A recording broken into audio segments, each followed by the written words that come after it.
Students, तो चलिए आज हम लोग शुरुआत करते हैं क्लास 10 के एक्सरसाइज 5.2 के क्वेश्चन नंबर 5 का, जो कि है find the number of terms in each of the following AP. इस क्वेश्चन में हम लोगों को क्या बोला गया है, तो हम लोगों को बोल दिया गया है कि नीचे जो एपी दिए जाएंगे उसमें कितने नंबर ऑफ टर्म्स है, मतलब क्या एन का वैल्यू क्या है, ये हम लोगों को फाइंड करके बताना है। तो ये तो बहुत सिंपल है, पिछले क्वेश्चन में भी हमने सॉल्व किया था। तो इसके अंदर हमारा जो पहला एपी गिवन है वो है 7, 13, 19 और वो कंटिन्यू होकर एंड कहाँ पर हो रहा है, तो 205 पर एंड हो रहा है। तो यहाँ पर से जो जो वैल्यूज हम लोगों को गिवन है वो हम लोग लिख लेते हैं। तो गिवन हम लोगों को क्या क्या है, a इज इक्वल्स टू 7 है, d हम लोग कैसे निकालेंगे, तो second term minus first term, तो 13 माइनस 7 जो कि हो जाएगा 6। d का वैल्यू हम लोगों के पास 6 है और हम लोगों को n का वैल्यू फाइंड करना है और हम लोगों के पास लास्ट टर्म गिवन है ना, मतलब an का वैल्यू हम लोगों को 205 गिवन है। होप से इतना समझ में आया होगा। अब हम लोगों के पास फॉर्मूला क्या था, तो हम लोग लिखेंगे वी नो कि an का जो वैल्यू होता है वो होता है a plus n minus 1d।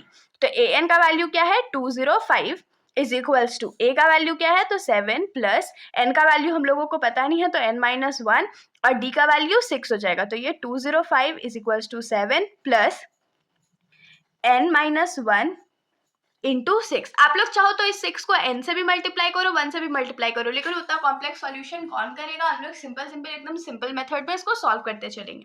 अब जो इधर 7 है वो प्लस में है तो इधर आके माइनस हो जाएगा, तो ये क्या हो जाएगा 205 minus 7 is equals to n minus 1 into 6। तो 205 में 7 माइनस करेंगे तो कितना बचेगा 198 बचेगा is equals to n minus 1 into 6। अब ये जो 6 इधर मल्टीप्लाई में इधर आके क्या हो जाएगा डिवाइड हो जाएगा, तो 198 divided by 6 is equals to क्या हो जाएगा n माइनस 1। तो 6 से डिवाइड कर देते हैं, तो यहाँ पर हम लोग क्या लेंगे 6 3 जा 18, बाकी हाथ में रहा 1 और 8 फिर से 18, तो 6 3 जा 18। तो ये 33 is equal to n minus 1 आया। अब जो माइनस 1 है उसको लेफ्ट साइड भेज देंगे तो वो प्लस 1 हो जाएगा ना, तो 33 plus 1 is equal to n हो जाएगा। तो यहाँ से n का वैल्यू हम लोगों के पास क्या आ जाएगा 34। तो हम लोग क्या लिखेंगे, therefore the number of terms in this AP is 34। तो इस एपी में टोटल 34 टर्म्स है।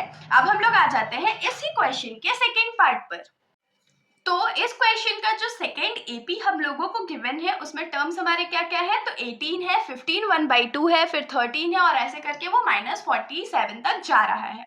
तो यहाँ पर से जो गिवन वैल्यूज है हम लोगों का वो क्या मिलेगा, a का वैल्यू हम लोगों को 18 मिलेगा, d का वैल्यू क्या हो जाएगा, तो second term minus first term. तो इसको सॉल्व कर लेते हैं, तो 15 2 जा 30, 30 प्लस 1 31 डिवाइडेड बाई 2 माइनस 18 को क्या लिख सकते हैं 18/1। एलसीएम ले लेते हैं तो 2 1 जा तो 2 होता है, 2 के टेबल में 2 तो 1 बार में आता है, तो 13 1 इंटू 1 क्या हो जाएगा 31, माइनस 1 के टेबल में 18 कितने बार में आता है, तो 2 बार में आता है, तो 18 2 जा 36। तो हम लोग के पास 36 माइनस 31 क्या आ जाएगा 5, और क्योंकि 36 बड़ा था तो माइनस और 2।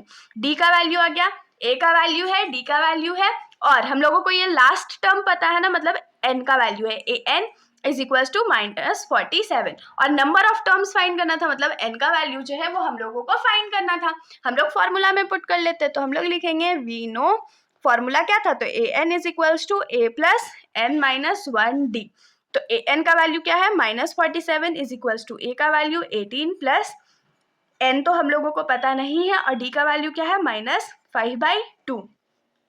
तो -47 minus 18 is equals to n minus 1 minus 5/2। ये इंटू में है, -5/2 जो है वो इंटू में है।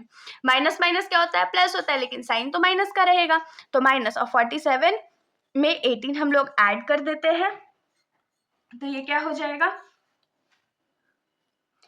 7 + 8 कितना होता है,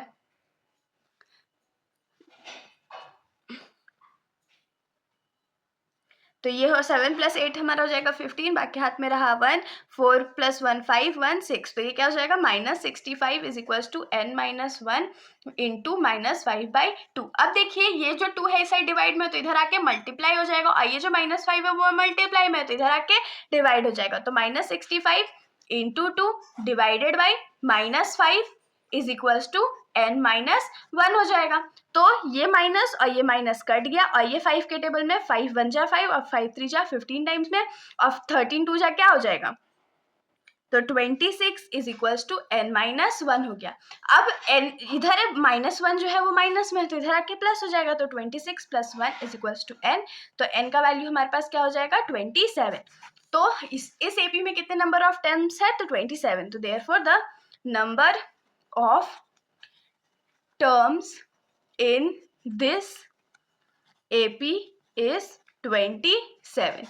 ये हमारा आंसर हो गया। तो इसके साथ हमारा ये जो सॉल्यूशन है यहीं पर खत्म हो जाता है। अगर आप लोगों को कोई भी डाउट हो तो आप लोग कमेंट सेक्शन में पूछ सकते हो, वरना अगर आप लोगों को वीडियो अच्छी लगी तो वीडियो को लाइक कर दीजिएगा और मेरे चैनल को बिना सब्सक्राइब किए कहीं मत जाइएगा। Thank you.